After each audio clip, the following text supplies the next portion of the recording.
अरे कीलाचंद जी, कीलाचंद जी। हाँ हाँ पता है। एम्बुलेंस में सीधा यहाँ पे आ गए सिनेमा देखो। आपकी तबीयत तो ठीक है ना? सर वो देखो। ओए, रुको! रुको! रुको!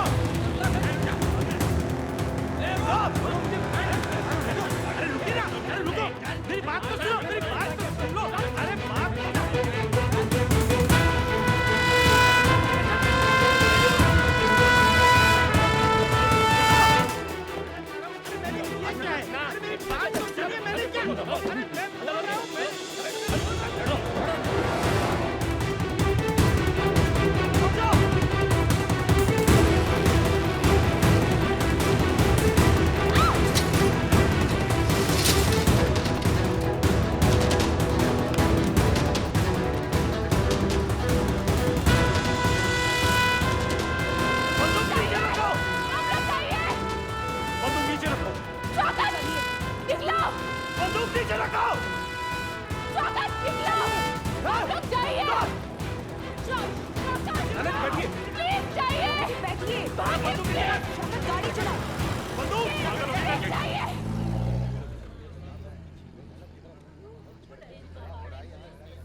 बोल, नाना जी और तेरे संगठन के बाकी साथी कहाँ छुपे हुए हैं? बोल।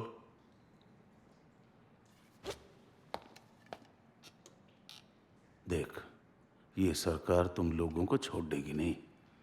तू और तेरे संगठन के सारे लोग ऐसे ही सारी जिंदगी जेल में घिसटते रहोगे और सड़ते रहोगे, समझी? और तुम लोग जिंदगी भर माँ बेटे की गुलामी करते रहोगे।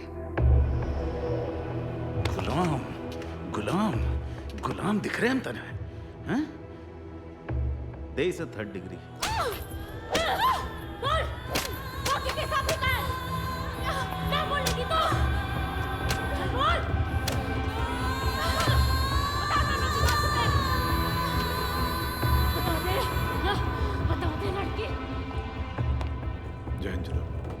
हाँ भाई रोटी बोल।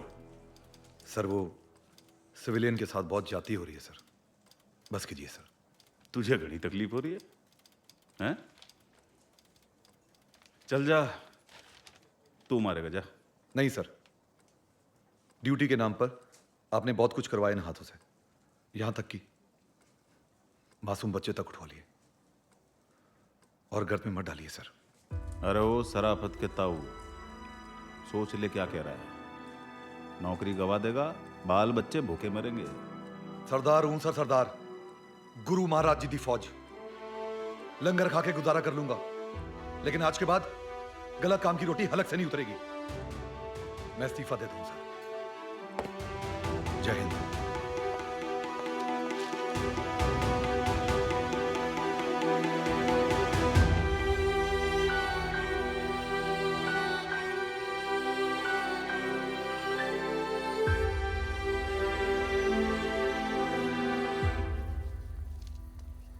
नमस्ते चीफ।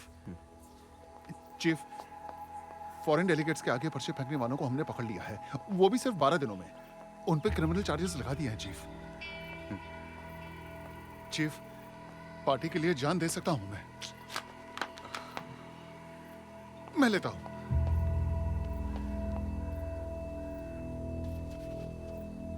पार्टी के लिए जान दे सकता हूं। ओमनाथ जी, चालू का रेता छोड़िए, देश सेवा में ध्यान दीजिए।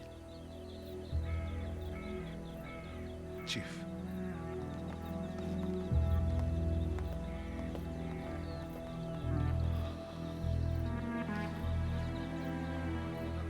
यहां पर साइन आपके लगेंगे, ठीक है? इंदु जी, कोर्ट ने मुझे आपका वकील अपॉइंट किया है।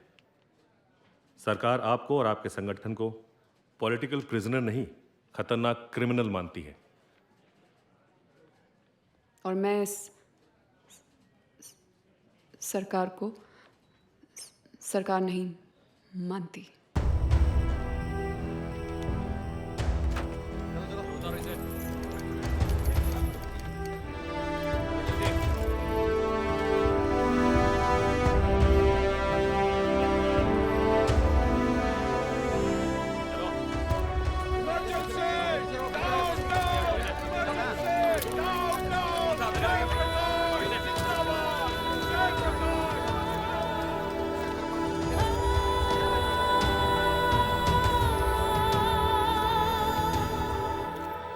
आप देश विरोधी प्रवृत्ति में अगुवाई करते थे। देश विरोधी नहीं, सरकार विरोधी। जज साहब, हम पे जो आरोप लगाए जा रहे हैं ये बेबुनियाद हैं। हम लोग पॉलिटिकल प्रिजनर्स हैं, क्रिमिनल्स नहीं। आपने नक्सलाइट लोगों से मिलकर ये डायनामाइट हासिल किया था। जी हाँ। आप अपने हिम्मत इंडिया के साथियों के साथ मिलकर जगह जगह ब्लास्ट करना चाहते थे। जी नहीं, ये झूठ है। मेरे साथियों की इसमें कोई भूमिका नहीं, मैं उनको बहुत पहले ही छोड़ चुका था।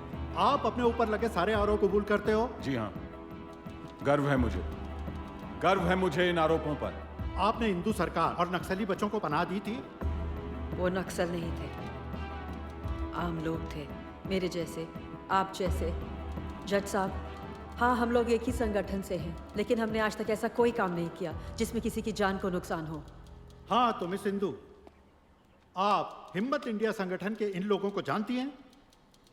जी। आपने विदेशी मेहमानों के सामने सरकार विरोधी पर्चे फेंके थे। जी।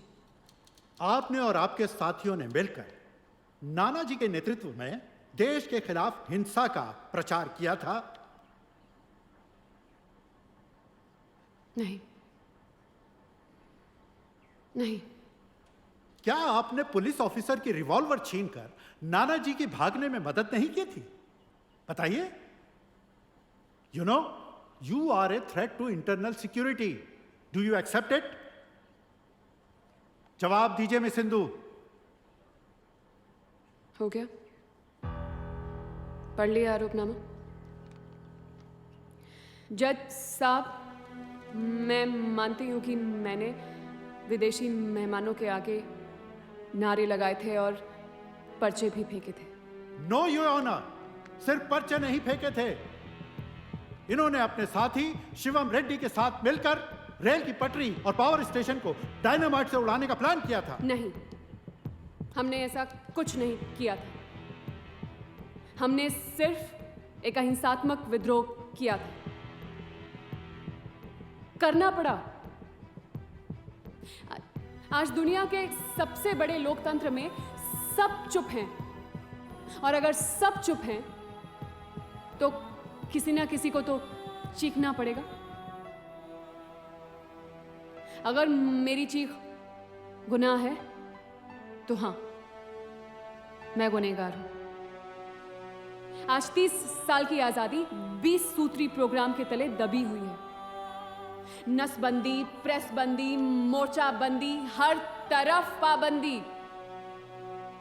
ऐसा लग रहा है जैसे पूरी की पूरी मानवता मीसा के तहत जेल में बंद है और बोलने की आजादी को रोज फांसी दी जा रही है। Miss Sindhu, please come to the point. कौन सा पॉइंट? सारा देश भटक गया है पॉइंट से। कुछ लोग कहते हैं कि देश में अनुशासन है। अनुशासन नहीं, शासन का डर है। Miss Sindhu, enough, enough is enough.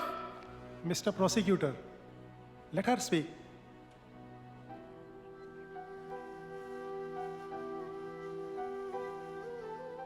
सारा देश यही कह रहा है, इनफ। तो क्या सारे देश को जेल में डाल देंगे? जज साहब, मैं कोई क्रांतिकारी नहीं हूं और ना कभी थी। मैं देश के बाकी लोगों की तरह एक मामूली सी चुपचाप सी जिंदगी जिए जा रही थी। मेरे पति सरकारी अफसर थे। फिर भी मुझे नहीं पता चला कि इमरजेंसी कितनी बड़ी बला है। एक दिन यूं ही चलते चलते मैं गली में मुड़ गई और अचानक से मेरे सामने 2 बच्चे आ गए।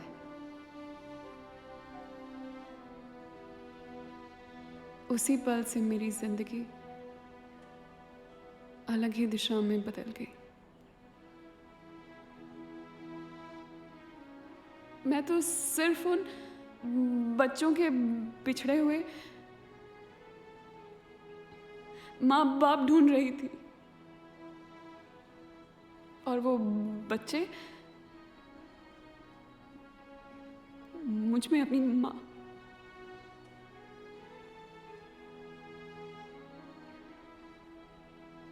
वो बच्चे कहाँ हैं, किस हाल में हैं, किसी को नहीं पता।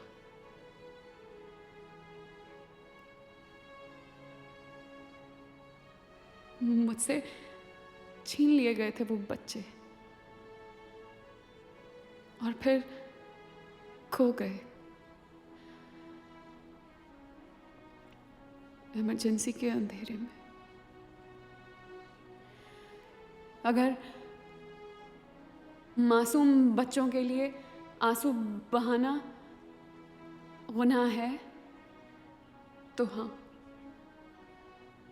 मैं गुनहगार हूं, 100 बार गुनहगार हूं। और मुझे इसकी सजा मिलनी चाहिए, जरूर मिलनी चाहिए।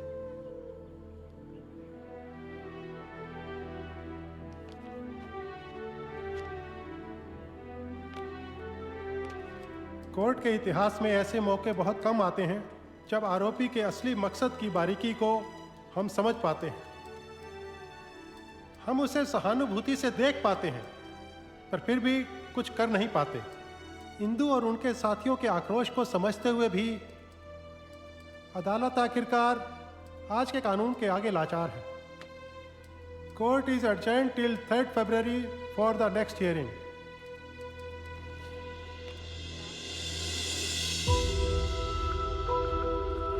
चलिए आगे बढ़िए, चलिए चलिए सब लोग वैन पे चलिए, चलिए चलो चलिए चलिए वैन पे बैठिए।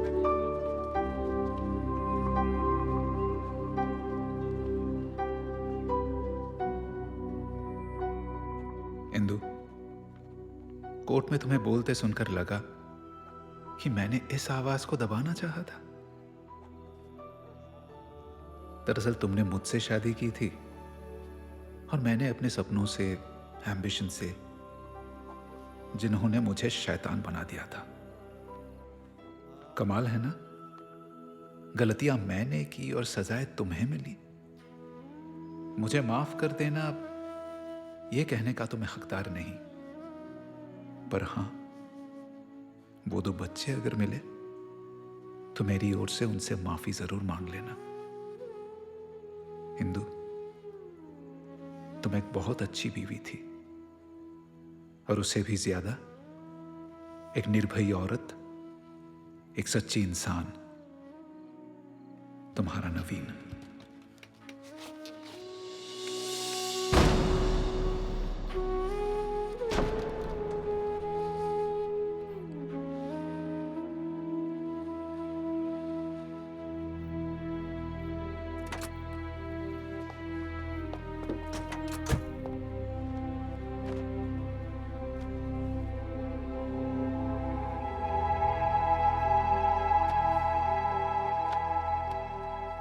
Are you sure हमें इतनी बड़ी मेजॉरिटी मिल सकती है?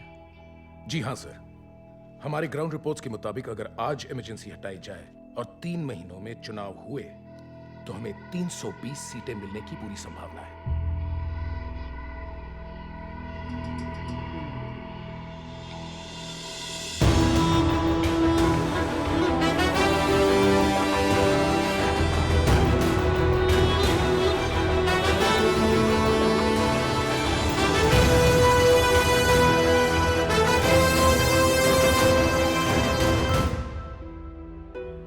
21 जनवरी 1977 को इमरजेंसी ख़त्म कर दी गई। 19 महीने की वो काली लंबी रात आखिर ख़त्म हुई। मुझे और मुझ जैसे सारे पॉलिटिकल प्रिजनर्स को रिहा कर दिया गया और हमारे खिलाफ सारे केसेस रद्द कर दिए गए।